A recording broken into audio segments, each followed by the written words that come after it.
The Hippocratic Oath is do no harm. They are doing harm with this bill, not only if it passes, which hopefully it will not, but in the fear that it is instilling in people. Stress is the last thing anyone needs when they are sick. And this bill is causing great concern, stress, and fear for so many people. That was House Minority Leader Nancy Pelosi just a couple of minutes ago on Capitol Hill at a news conference over there. Democrats obviously on the attack. They're armed with that new report from the Congressional Budget Office that finds up to 24 million more Americans could lose health care coverage under the new Republican plan. I want to bring in now Republican strategist Hogan Gidley and NewsOne Now host and managing editor Roland Martin, who's joining me on set, alongside Washington Post congressional reporter Kelsey Snell and Bloomberg News White House reporter Shannon Pettypiece. The gang is all here on this wintry day. Hogan, I'll start with you. How do Republicans navigate this, right? There are obvious and clear divisions inside the party. Senator Tom Cotton was just on the radio this morning saying this is not a three-phase plan. That's just political talk. How tough is it to actually get this done? Very tough. From what we know right now, the factions within the Republican Party are completely against each other on this particular topic. I mean, you have the Freedom Caucus who refuses to vote for this plan. Senator Tom Cotton basically said it's dead on arrival once it gets to the Senate if it goes forward. Because remember, this repeal and replace mantra is something that was used for the past decade to not only win huge majorities in the House, but finally take back the Senate. Not to mention the fact it was one of the cornerstones of Donald Trump's campaign when he ran and won the White House. So now we own it all. You can't blame Pelosi, you can't blame Reid, you can't blame Obama. This is a Republican issue now. We've got to fix it, and that's the good news. The bad news is we've got to fix it. How about stop lying? Because here, I'm confused. So the CBO report is bad, but the deficit numbers of the CBO are good. So if the CBO report is bad when it comes to coverage, but the deficit numbers are good, how all of a sudden you're criticizing the CBO? Well, but so Hogan responded because it's not that Paul Ryan is actually saying the CBO report is accurate. He's not the one working to delegitimize that report, but somebody like Tom Price, for example, and Mulvaney and Mick Mulvaney have said they very much disagree. You heard Mick Mulvaney earlier this hour sort of mocking the CBO report. So Hogan, you know, I posed this question to Sean Spicer yesterday at the briefing. Do you think Republicans believe that the CBO, the Congressional Budget Office, whose job it is to figure out the price for legislation, is legit, or is this kind of a political maneuver just from the White House side of things? It's tough to say, but look, the CBO is one of those organizations where if it gives you the numbers you want, you praise it. If it gives you the numbers you don't want, you deride it. It's just like poll numbers in a campaign. If they're good, you like them. If they're bad, you say the polling's flawed. So it's the same thing here. Well, the question is, where does that PR battle actually fall? Because right now, so many people like Tom Price saying the CBO is worthless. They didn't take into account the entire plan, but he put the guy in charge of the CBO. So it's very difficult for him to now criticize the organization and what he actually put the hierarchy in place. Now he's going to go against it. There are a lot of Republicans who, rightly so, point out the CBO was grossly wrong when it came to Obamacare. 24 million people they expected to be on the exchanges by this time. They're only 12 now. So they've been wrong in the past, but it's just difficult to navigate that water because you're trying to negotiate against yourself. You're trying to critique and criticize yourself. Now that you have your hand-picked person at the head, it's tough to go against that. So enrollment estimates from the CBO were off by roughly 30% after the Supreme Court obviously made those changes about Medicaid expansion. Yeah, because that has a lot to do with court battles. But let me talk about the timing of something else here, guys, because there's this new audio that's out from Breitbart, okay, of Paul Ryan, supposedly from this October conference call with Republicans, talking about then-candidate Trump after the Access Hollywood controversy. I want to play you a little bit of this.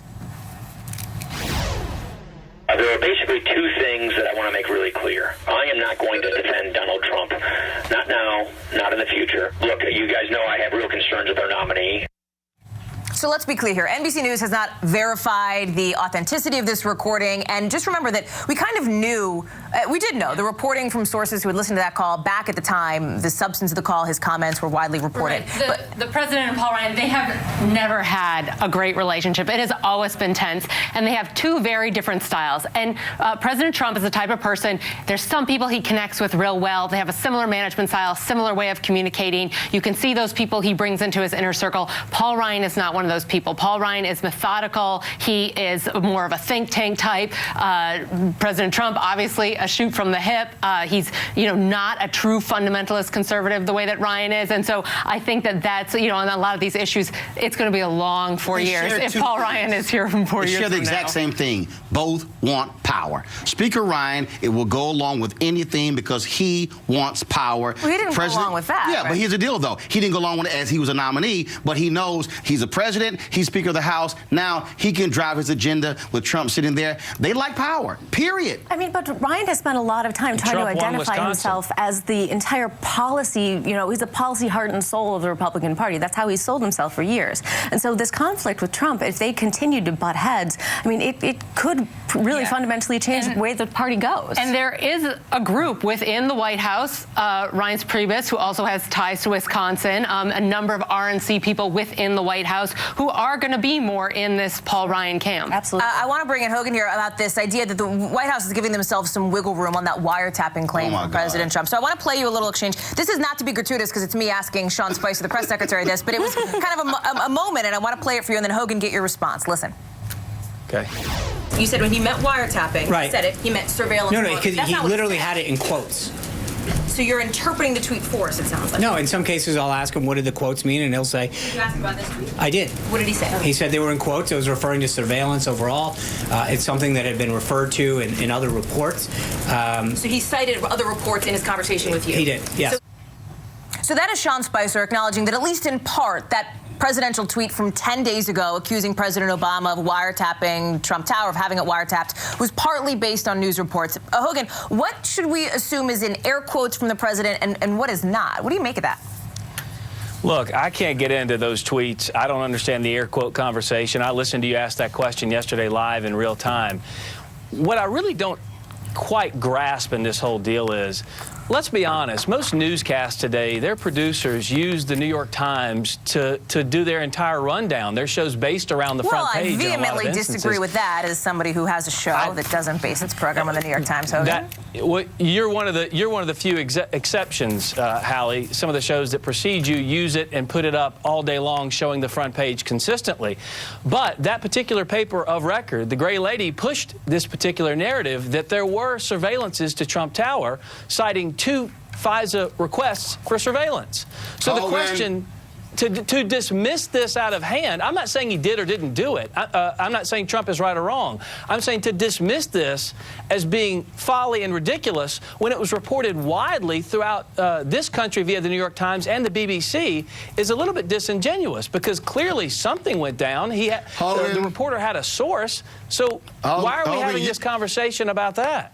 Hogan, you and I love Marvin Gaye together, but you know doggone well that's crazy. The White House should be drug testing. Let me put that in air quotes. This is dumb. The president lied. Sean Spicer does not want to defend it. They could not present any evidence on yesterday. We didn't make anything up. He lied. Accept the lie and move on. But he does not want to ever accept responsibility. That's Trump's problem. Last word goes to Roland. Hogan, you will get the last word next time. Thank you both for joining us here. Right. Hogan, stay warm where you are. Roland, good luck to you.